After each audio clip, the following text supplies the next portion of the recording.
ஆதவ் அர்ஜுனா குதிரை பேரும் ஏடிஎம்கே மிதுன் தான் பண்ணாரு, எடப்பாடி மகன் தான் பண்ணாருங்கிறார். உதயநிதி பண்ணாரா பண்ணலையா, சபரீச பண்ணாரா பண்ணலையா, இதையா வாய் திறக்க மாட்டேங்கிறாரு. இல்ல உதயநிதி மேலுமே வைக்கிறாரு. ஆதவ் அர்ஜுனா சொல்றாரு இல்லையா, குதிரை பேரம் பண்ணாங்கன்னு சொல்றது உண்மையாது? 100% உண்மை. அதிமுக ஆட்சி எடப்பாடி முதலமைச்சர் ஆவதற்கு குதிரை பேரம் நடந்தது உண்மைதான். அவங்க பையன் இன்வால்மெண்ட் உண்மை.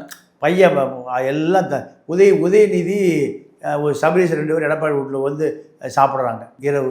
இவர் போய் பூரி கட்லட்டு சாப்பிட்றாங்க. எல்லாம் நடந்ததெல்லாம் உண்மைதான்.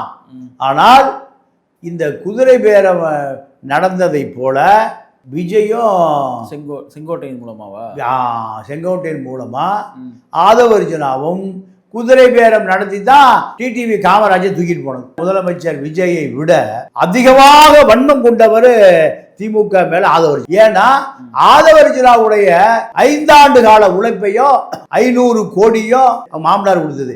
இவருடைய 5000 கோடி ஸ்காட்ச் ஃபேக்டரி, இந்த தொழிற்சாலை ஆரம்பிப்பதற்கும் 5000 கோடி பிளஸ் 500 கோடி 5 வருட உழைப்பை ஏமாற்றியது சபரீஷ். யாருடைய உழைப்ப? அப்ப யாருக்கு கோபம் வரும்?